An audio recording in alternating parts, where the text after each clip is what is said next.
Hi, it's Fies Tarot. Hello, Cancer placements. Yes, oo. So, this is your general and love reading bago mag-end ang March. So, yeah, before tayo mag-start, kung hindi ka pa nakapag-subscribe, please do subscribe and hit the notification bell.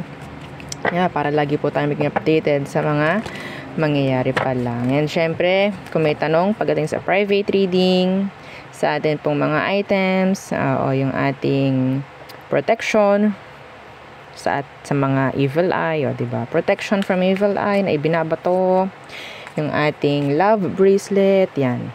Okay? And yung ating granter necklace and cord cut. So, yeah.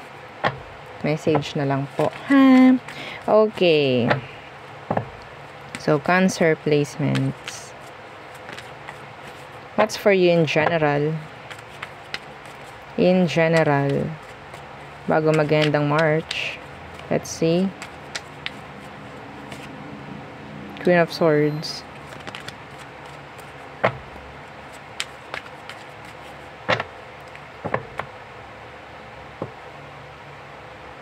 An answer. May narinig ako, answer.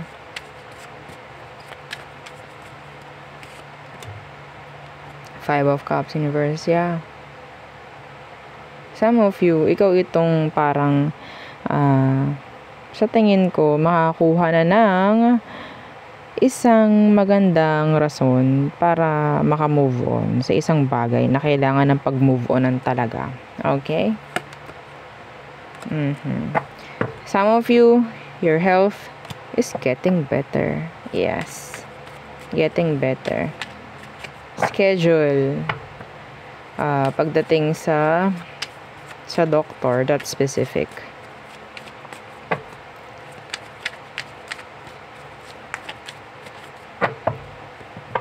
Okay. What else? The Eight of Cups, Universe. What's that? The Devil in reversed. Ito is specific. You're still holding on sa isang Capricorn. The Devil in reversed. You're still holding on. Yeah. Capricorn. Anong meron? Bakit? Why the Eight of Cups in reversed?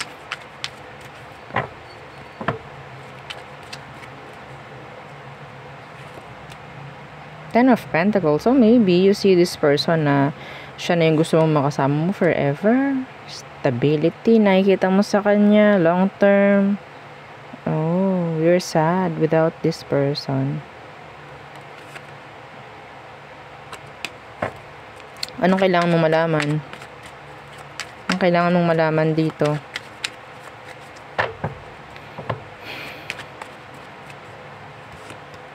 The Nine of Swords. No, yeah, the Nine of Swords. Hindi mo raw masyadong kailangan pag-isip-isipin to. Ilabas mo yung sarili mo dito sa pinagkaka-stressan mo. Ito, na-stress ka dito. Sa totoo lang. Okay? Yeah. Kung meron kang gustong gawin, Cancer, pagdating dito sa specific na taong to na nakikita natin, gawin mo na. Okay? Kung ano man, meron kang mga gusto sabihin kasi nakikita ko meron kang gustong gawing na action. Some of you, gusto mong mag-reach out. Yeah, do it. Kung yun yung isang way para maibsan. Okay? Pero syempre, don't expect anything from that person. Kung meron ka lang gustong sabihin, yeah, say it. Tell them. Okay?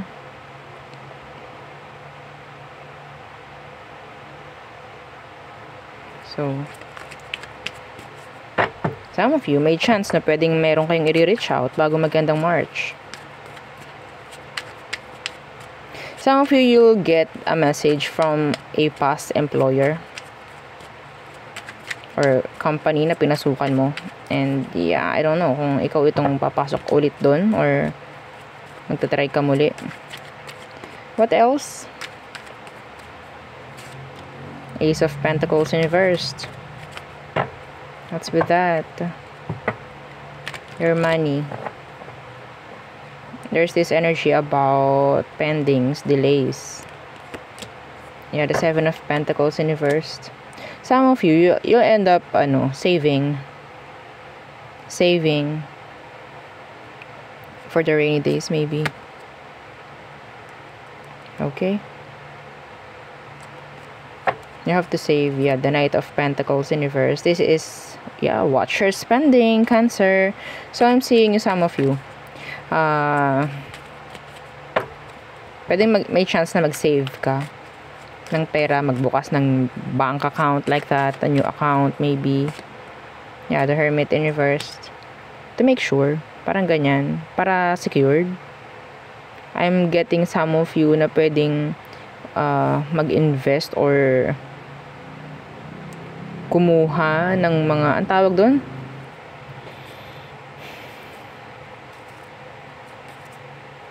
Hindi ko alam, mga cards about health, whatsoever.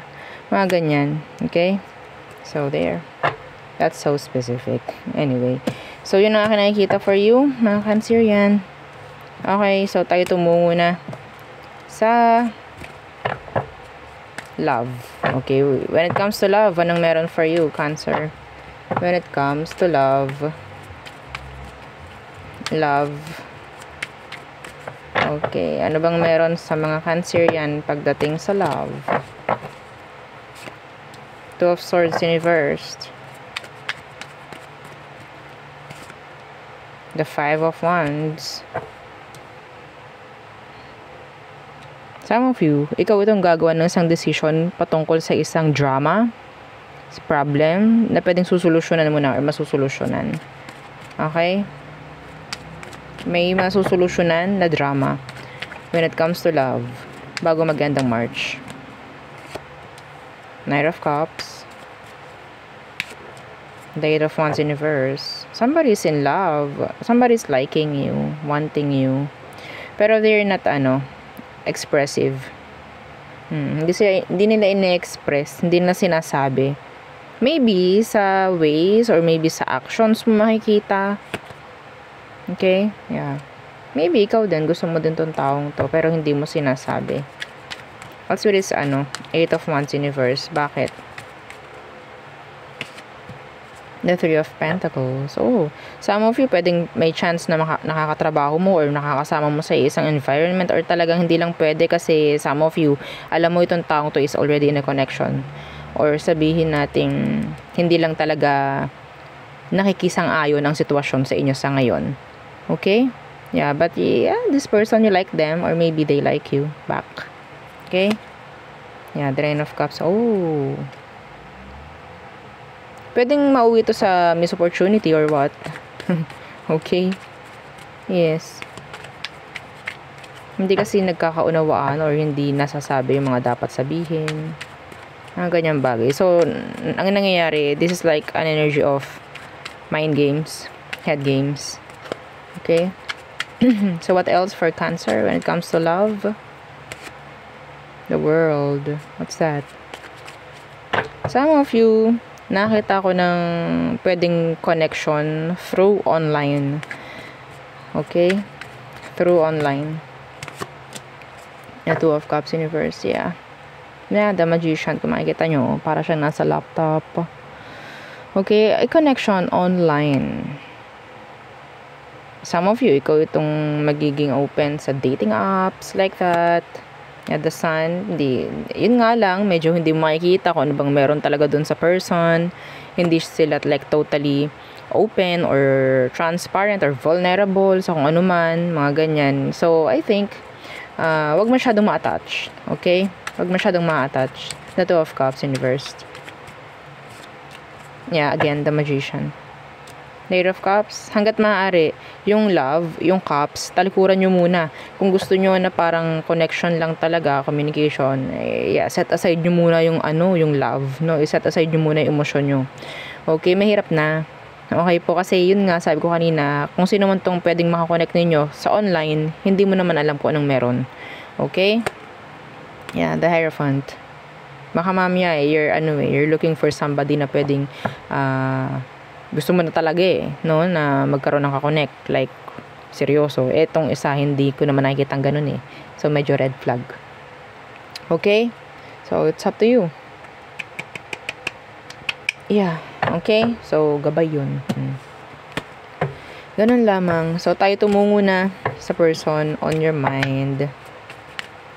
I'm getting dizzy. Diba? Share ko lang.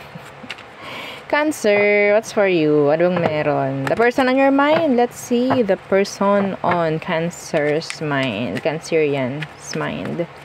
Let's see. Who is this? Anong meron sa kanya? Cancer. Who is this person you're thinking? The Tower in reverse. Could be a Scorpio. Scorpio. The Tower in reverse. And the Eight of Swords. You're releasing them. You release this person. There's this energy of separation, I think. Nagkaroon kayo ng sabihin nating, na-prolong yung separation before, pero ngayon parang okay, see death. Heavy Scorpio. Heavy Scorpio placements. Hanggat maaari, ina-avoid mo nang isipin itong taong to. Kasi habang naiisip mo siya, bumabalik lang ng bumabalik maybe. The Empress in reverse. Could be sabihin natin may anak na. Babae man o lalaki to. Pwede may anak na siya. Specific. So, anong kailangan mo malaman sa situation? Cancer. You need to release yourself. Oo. Yung isipin mo, yung pag-iisip mo dito sa sitwasyon na to siguro. The Hanged One. You're still attached. You're still hanging. Pending. Waiting. Expectations is here. The Nine of Cups.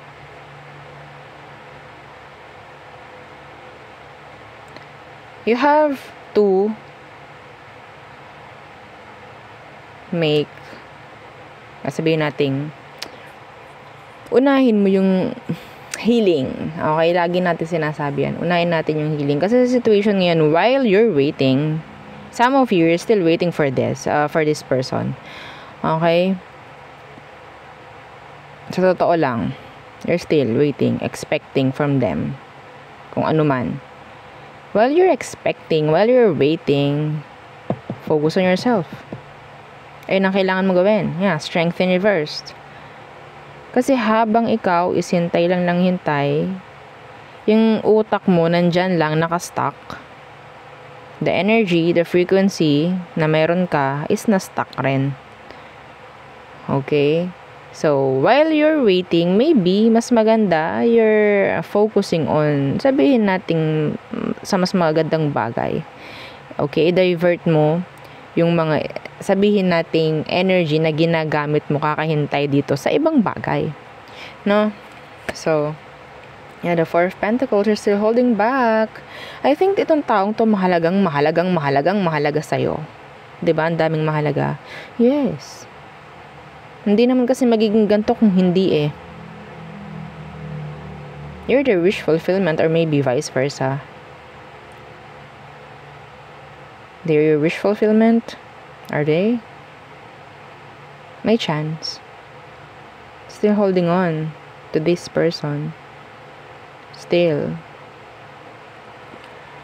Pag ganyan, napepending ka, yes, iingatan natin yan, ang ating frequency, ang ating vibration, ang ating iingatan dito.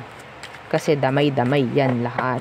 So, what is their emotion right now for you, Cancer? The Emperor in reverse.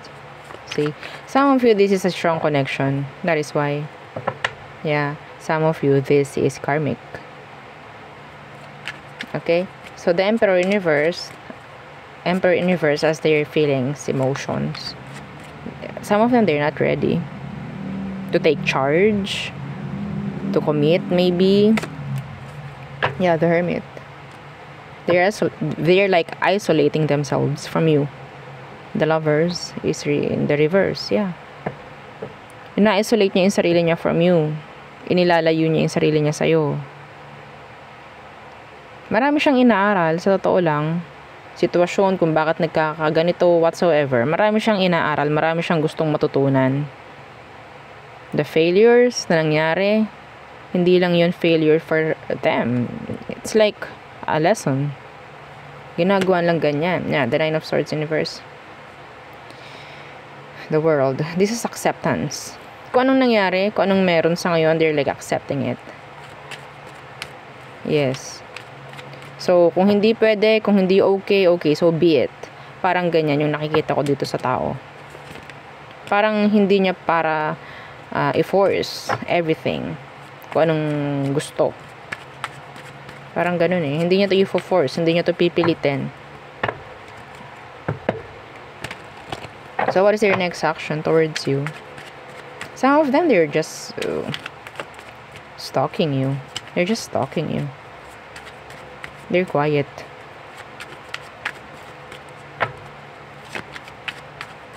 Feeling ng taong to, you're their, other half. Okay? Whether lalaki ka man, babae, kung ano man, ang gender mo. Okay, let's see. What is there? Next action towards you, Cancer. The Knight of Pentacles in reversed. Taking charge. And, yeah, the Eight of Cups. They're going to make a return. They're coming back. They're coming back. Are you ready? They're coming back. The Ten of Wands. Putting all the effort here. Putting all the effort. Exerting effort. If ever, kung kaya na. Okay? Kung kaya na. Sa ngayon, parang hindi pa. King of Pentacles in reverse. The Strength in reverse. Ito Cancer. Etong taong to, babalik to kung nakikita din niya na kaya mo na. Some of you, hindi pa eh. Yeah, some of you, hindi pa. Kung alam niya yung frequency mo, or alam niya na ganito ka, wala ka pang masyadong ginagawa. Alam ng taong to, hindi pa ito yung right timing na bumalik sa'yo.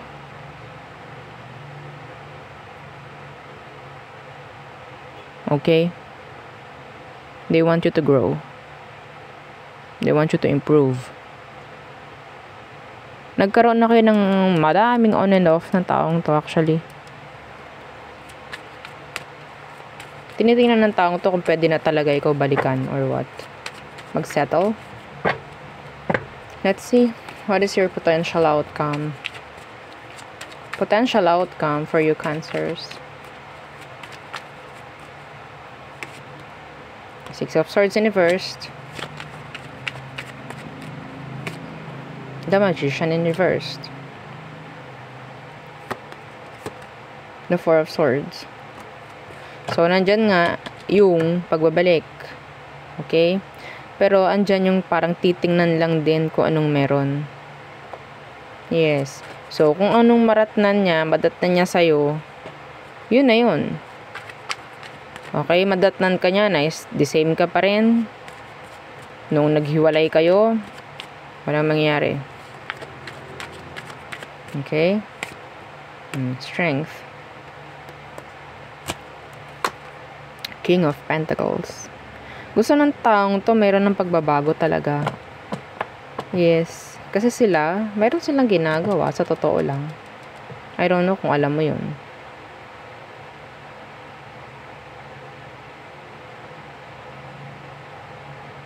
Meron pagbabalik, pero yung nakikita kong pagbabalik na to, sabihin natin, marami pa rin na issue. Still, floating, pagbalik ng taong to. Whether sa side nyo or sa side mo. So, hindi pa rin magiging okay. Hindi pa rin. Mas maganda, workout. Kung ano kailangan i-workout.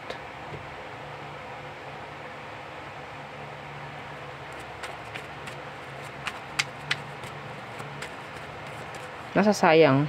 Okay? Kung babalik man nga itong tao sa'yo, at ang madadatnan niya is ganyan pa rin, walang mangyayari. See? The Two of Swords.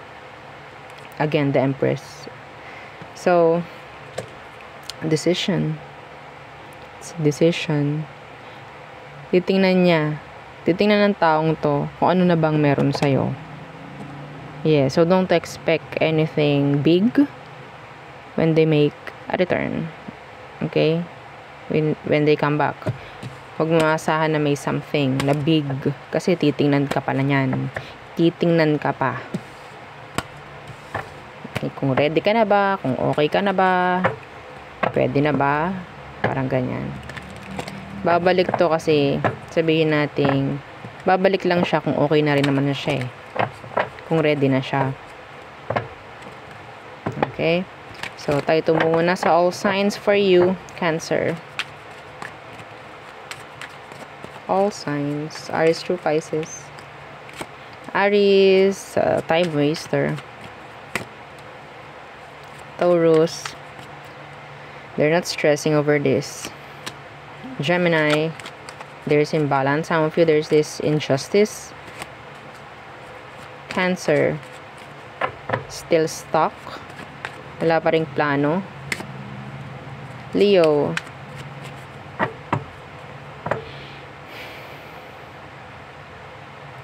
they're making a move. Yeah, they're making a move. Virgo, you're attracted. Or maybe they are attracted sa'yo. Libra, ayaw ni Libra na babalik or magkakaroon ng new beginning na parang wala lang. They want a new chapter, not a repeat. Scorpio, they're in need. Maybe they need you. Feeling cold, feeling the coldness of the separation, parang ganyan. Sagittarius, new love interest maybe. Capricorn, messages. Some of them, they're moving forward. Aquarius, they're busy. Being busy. Pisces, healing. Number 1. For these Pisces, they need to heal, or maybe you have to heal from these Pisces. So there, yun ang aking reading for you, Cancer placements. Again, please don't forget to like, share, and subscribe, and follow our FB page. And yes, yung atin pong second YouTube channel na Love Letter, nasa description box below yung kanya pong link. So again, yeah, thank you. Goodbye.